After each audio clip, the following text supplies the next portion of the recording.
Hello, welcome to this video presentation in regards to QC sheets which are sent from the head office. Firstly, I'd like to explain that these sheets will be for the duration of the project, and everything that you write now on the sheets will be for the duration of the project and will all be sent to the main contractor. So, first of all, you will get an email from George in the office explaining what you need to do and the items, how they've been combined, etc. So the individual sheets will all be named as on the left hand side of each individual item, and then on the right hand side this code represents the ISO code for that form, which is standard throughout the Stanmore business. Next, explain to you that you need to fill in yes, no, and non applicable, and then in the comments section, which we'll see soon, you'll need to put additional information that you want the client to see or to be aware of.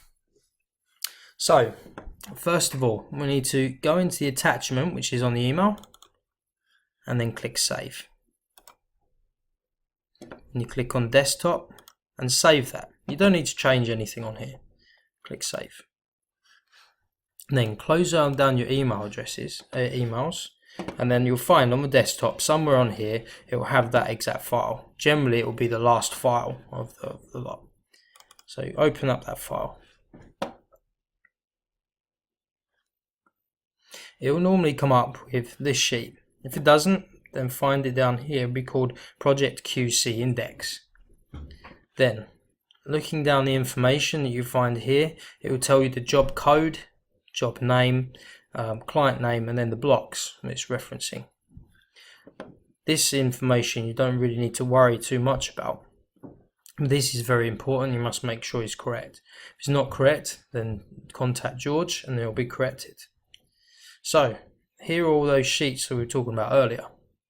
Each individual sheet again has the MSF number next to it, and then indicates the section of work in which we are to look at in the sheets. Now there's two ways of getting to those individual sheets. First of all, you can click on these ones, starting with the second one down as handover sheet is the sheet that we are looking at now. So you can click on that, or we can click on the tabs at the bottom. Whichever you prefer is the best. So click on that one and go through to the sheet. Again, this information will be filled out as the first sheet, and if it's wrong, then again let George know. This individual information, including unit ID, block reference, grid zone, fabrication assembly, date of inspection, handover, etc. we don't actually need to worry about at this stage, and that will be filled in automatically by the system in head office. So what we're going to do is we scroll down and find this snagging checklists areas. So looking down them, you need to read them and look and check that everything is okay. If you agree it's okay, click on this box and you can click on the right hand side on the down arrow which will say yes, no, or not applicable. If that item is not applicable, you click and so on. So that one is applicable, so we click yes. And again, we go through the next one. All setting out from grids as well as any coordination issues is checked. So you click yes and go through everything as it is. So for instance, with this one here, for instance, you might not be doing the noggins on the first fix, as this item is metal first fix party ball.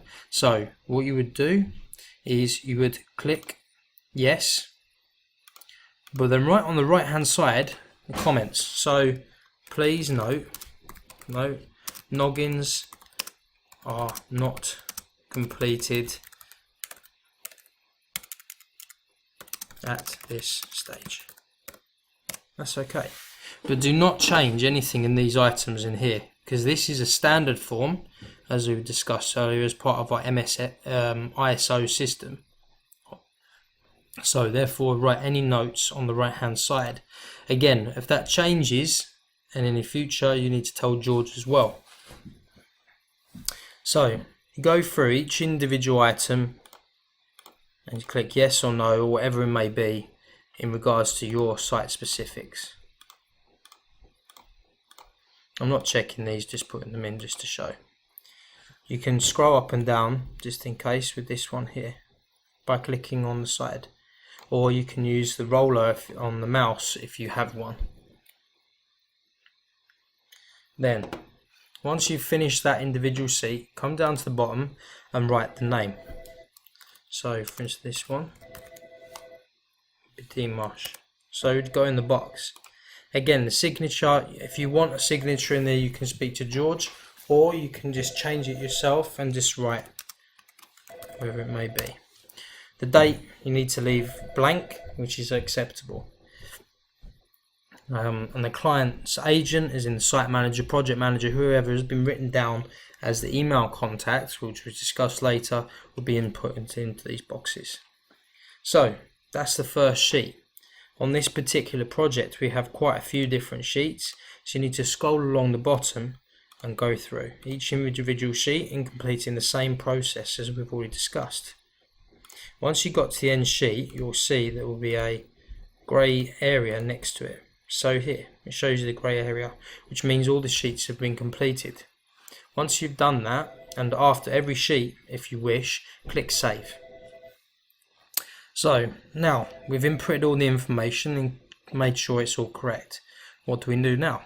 Well, we need to send it back to the office and send it back to George and Amajit to integrate into this system that we have at present. So I've just done that very quickly, but click File, then Share, Email, and Send as Attachment. On this bit. Remember, you can pause at any play at any stage. Send as attachment. So in this box here, it will bring up the attachment, which you should double check, and it'll bring up again what the document is. So up here, write in Kabila George, and then write in Amajit Singh as email address. Right. The next thing is, the most important one, is these sheets are all going to be created, but if we haven't got anyone to send them to, then we have a problem. So write in the email address of that manager. Yeah, so it'll be whoever it is with whatever email address it is. So let's say ryan@ryden.co.uk, for instance, and then send back. And that completes the presentation.